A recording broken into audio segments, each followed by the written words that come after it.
Welcome to the official Jets podcast. We are presented, as always, by Winbet. Betting is a team sport. Bet together at Winbet. We are taping this on Wednesday morning. Eric Allen here in Florham Park, New Jersey. Brian Baldinger out on the West Coast in California. Baldy, how are things in L.A.? Well, it's Championship Sunday week, so it's all football all the time. We're 24/7 right now, just kind of breaking the game down and talking about the storylines. Is Patrick Mahomes' ankle going to hold? I mean, all the stuff. So it's great because it's just all football right now, EA, and that's kind of what I prefer. Hey, the Jets are still in the news, though, Baldy. How about yesterday? Pro Football Writers Association naming Sauce Gardner the 2022 NFL Rookie of the Year, the Defensive Rookie of the Year, and then Garrett Wilson, the Offensive Rookie of the Year. Yeah, it was a great draft class. And if Brees stayed healthy all year, maybe he would have been somewhere in the mix as well. But it's just credit. It's credit to Joe Douglas in their drafting. They felt like they got the best corner. They felt like they got the best receiver in the draft, and they showed it. But it is also the mentality that we all saw from Sauce. First one on the field every single day. His preparation, it showed in the games, and then all the way to that Week 18 game in Miami, where Garrett Wilson might have been, I know Tyreek and Jalen Waddle were on the field, but he might have been the best receiver on the field that day. Man, what a compliment. Yeah, he was great. 1,100 yards receiving despite playing with 4 different quarterbacks. Outstanding year for the rookie from Ohio State. Okay, so let's fast forward to February 9th, NFL Honors, a couple days before the Super Bowl. Yep. Associated Press will name the Offensive Rookie of the Year and also the Defensive Rookie of the Year. Let's start on offense. Garrett Wilson is a finalist, as is Kenneth Walker and Brock Purdy. What do you think about Wilson's chances? I know Purdy plays quarterback, Baldy, and I'm not trying to disparage anything he's done this year, but the dude only played, I believe, in 7 regular season games. Well, he started the last 7 games, including the playoff game, and he's played in 8 games. But it's going to be hard not to take Brock Purdy. I mean, nothing against what we just talked about with Garrett and what he did all year long and with 4 quarterbacks, and nothing against Kenneth Walker and all the way up into a playoff loss where he was awesome and taking over, the starting role, early in the season. But Brock Purdy this offense has never been this effective in San Francisco ever since he took over. And I think a big reason why they're on the doorstep of this champion Sunday and a doorstep to the Super Bowl is because of Brock Purdy, and it's going to be hard. It's just going to be hard to overlook what he has accomplished. I mean, because for a while, EA it was the system, it's the talent around him, and all that is true. But he's making this thing work, and nobody could have predicted. I mean, he looks like Robert Redford out of The Natural. To be honest with you, like nobody could have ever seen this coming. Yeah, everybody kept waiting for the shoe to drop. And I don't think it's going to drop. Maybe in Philadelphia it does on Sunday, but that would even surprise me if it does, the way he's playing the poise. So as much as I would want to give it to Garrett on, the night of the honors, I kind of think it's going to be hard to overlook Brock Purdy, the way he's like, sometimes it's how you finish, EA, and the way he's finishing right now. Like you can't even say, okay, well, he didn't play in the first, 10 games. Well, okay. The last 8 games has been unbelievable. All right, so props to you for dropping the Natural reference. And Robert Redford, everybody loves him. And again, hey, listen, Purdy's been really good, no doubt about that. And he's playing at the most important position in all professional sports. My vote, you can call me a homer. That's fine. I'm at One Jets Drive. I give it to Wilson because what he did, the 1,100 yards receiving, again, 3 different starting quarterbacks this year. The Jets play 4 in all. And like your point there at the end, that game against Miami, when the Dolphins had everything on the line, you could have made the argument that the best receiver on the field that day, in fact, was Garrett Wilson. How about Defensive Rookie of the Year? Sauce Gardner up against Aiden Hutchinson, very impressive rookie himself who played with the Lions this year. And then the late round find from the Seattle Seahawks, Tariq Woolen. Yeah, well, Tariq Woolen tied for the league lead in interceptions. Like, he was legit. And to me, as good as Aiden Hutchinson was, their defense was not really very good for much of the year. And although Aiden had a good season and played hard, and they got probably the best pass rusher now, in the draft. I mean, just from a statistic standpoint. But I got to give it to Sauce. I got to give it to Sauce because he led the league in passes defensed.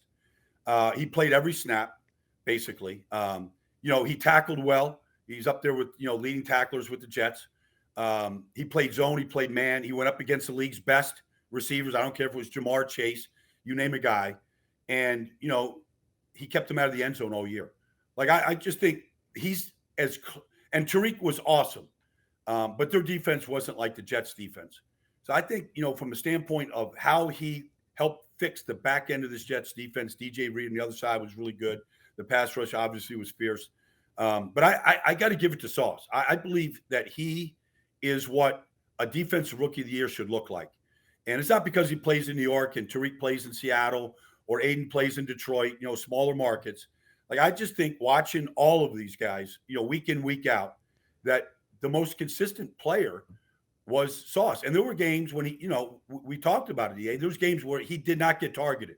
Like, they didn't throw at him once, and so everybody wants more interceptions and all that. Those things will come. Like, you're going to have years where you have 2, and you're going to have years where you're going to have 8, or more. That happens to every cornerback. I don't care. Xavier Howard had 10 last year. He had 1 or 2 this year. It happens. It's just the nature of the cornerback position.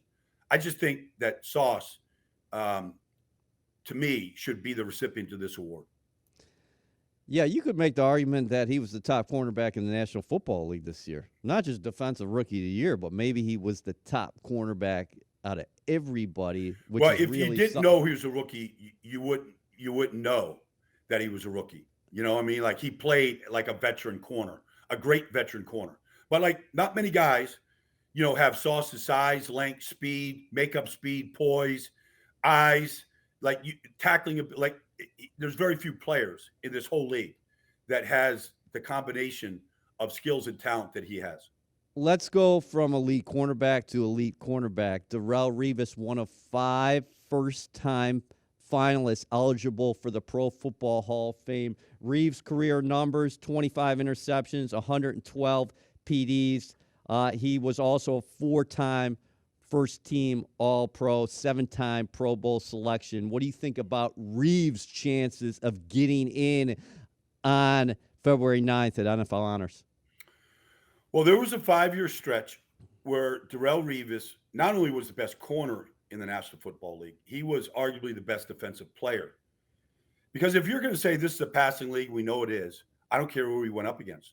I don't care if it was Chad Johnson or, Reggie Wayne. It didn't matter. Big games, playoff games, it didn't matter. Like, Darrelle Revis was the best player on the field. And, I know it was a 5 or 6 year stretch, but if you're the best player in the league, like, you like to say, okay, he was the best player for a decade. Like, Charles Woodson was the best player for a whole decade. Rod Woodson was the best player for a decade or more. All that stuff. But I just think in that period of time, especially with Rex, and I think Rex came a year after he was in the league. I just think for that stretch, nobody could beat him. I don't care if Randy Moss, pick an elite player. They couldn't beat Darrelle Revis week in, week out. And so, because he played press man and he shut guys down, he didn't get the interceptions that zone corners get. And like, Rex wasn't playing that style of football. Rex was challenging you at the line of scrimmage, challenging every throw. You're not going to get interceptions in that way. Like, if he played off the ball and he wasn't pressing every play, he'd probably be in the 40s, interception-wise. But so you can't look at the numbers. You have to look at how he shut guys down. And we've never seen a guy like it. You could go back, okay, maybe Dion did that. But really, you can't look at anybody else that's played this game that played it the way Darrelle Revis did. You could talk to Brandon Marshall when he was in Chicago, and he'd tell you why Darrelle Revis was the best corner in the league. And then they became teammates. And it was just iron sharpening iron in 2015, where those guys were going up against each other every day in practice. Yeah. He was a masterful technician, and he was so fun to watch at practice. That's one of the things I think people love about you is that you're jumping from team to team, and you love going out there and watching practices. I remember we were doing an NFL Network show, 2015, and there was Darrelle Revis and Brandon Marshall going at it in training camp. And you would have thought it was the fourth quarter of a playoff game, the way they were going at it. Like, you wonder why he could do what he did in the game is how he practiced. I believe that he's a first ballot Hall of Famer. People will say, well, he doesn't have enough stats. He didn't do it for a long period. I mean, I know all the arguments against it. I just know that we haven't seen a player like that in this league since he left the league, or since he came in the league in 2007. To me, he's a first. I told him that when we saw him at the Jets, the home game late in the year. I believe he's a first ballot Hall of Famer, and regardless of what happens, that's my belief, and that's, if I was a vote, that's how I would vote. Yeah, I think sometimes we overuse the word great. Darrelle Revis was a great player. And if you were an offensive coordinator and you were a quarterback, you were preparing for a game on Sunday and it was Monday or Tuesday, you're focusing a lot in your plan, staying away from 24. To your point, they didn't even target his side of the field. Well, I just remember when he was coming out of Pitt. So that year, 2007, that preparation for the draft, I didn't look at one note on one player. I just wanted to turn the film on and see how fast I could find a player. Like, how fast can I find? I didn't know what Darrelle Revis' number was. I didn't know what corner, like if he was a boundary corner or zone. Like, I didn't know anything. I just said, I did this with every player that was basically a first-round pick in 2007. I just want to see if my eyes could find that player in 3 plays.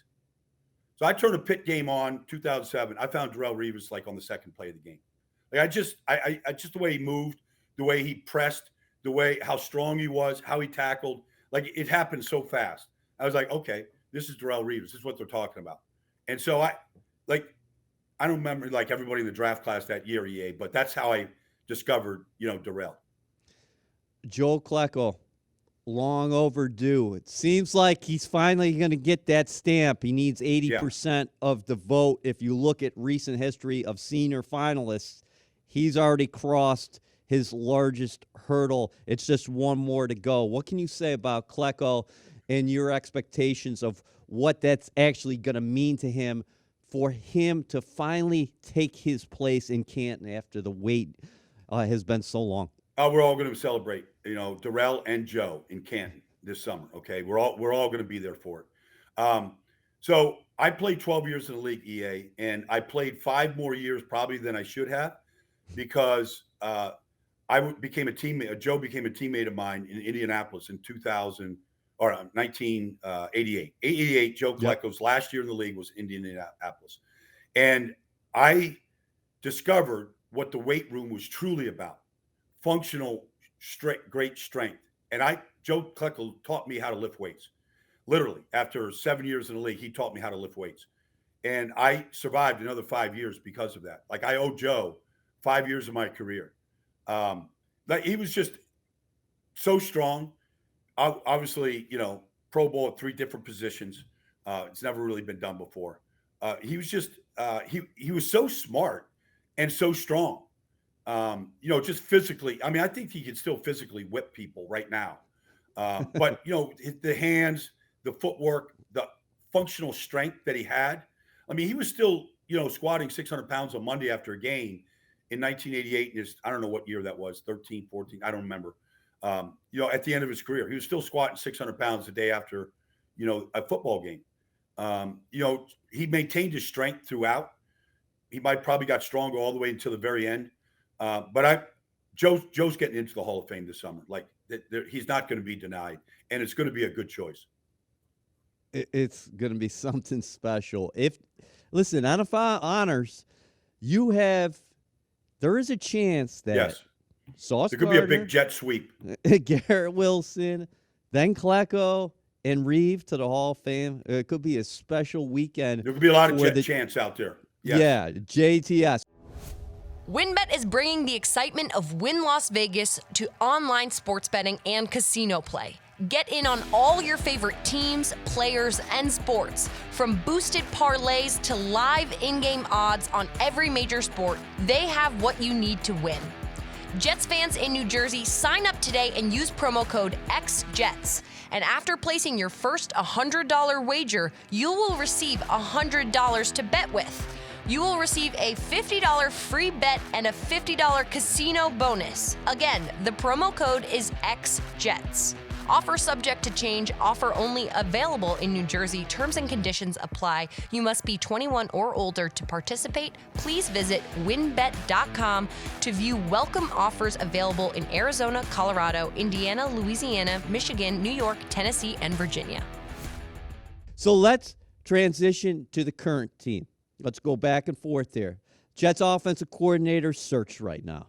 What have you thought about some of the names that have been reported out there through various news outlets? Let me throw some at you. Chad O'Shea, Nick Caley, Kevin Patullo, Brian Johnson, Nathaniel Hackett, Clint Kubiak, Frank Reich. He's interviewing for a number of head coaching jobs right now. Marcus Brady. And there are a few others out there. Obviously, we're all seeing the reports come in. What have you thought about the names that you've heard? And also, can you talk about a general direction you think Robert Saleh and Joe Douglas have to go in here? Well, I think they needed to make a change. I think a change. Well, you could blame the offensive line and the dysfunction up front. You can do all you want to do. I think they had to make a change. All right. Of all the names mentioned, there's a lot of good quality and qualified people on that list. When I heard Clint Kubiak's name, like my eyes went like that just registered with me.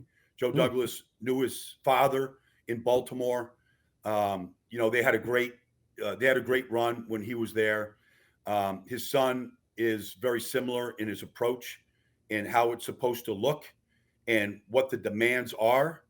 I feel like that's a name that, and he's a young guy that understands the game, been around the game his whole life. I think he's got real ability to teach and to take the skill that the Jets have to another level. And so I feel like that's the name that I keep coming back to when I saw all the names and all the interviews that they had. Clint Kubiak, to me, seemed like a really good fit for this offense. Do you anticipate Reich getting a head coaching job? People are reporting now that he's getting a second interview with the Carolina Panthers. Arizona has been named as a possible destination for him. If he doesn't land a head coaching job, do you think that he might be a possibility for the Jets? It's a possibility. I mean, Frank could go back to that role, but I think he wants to be a head coach.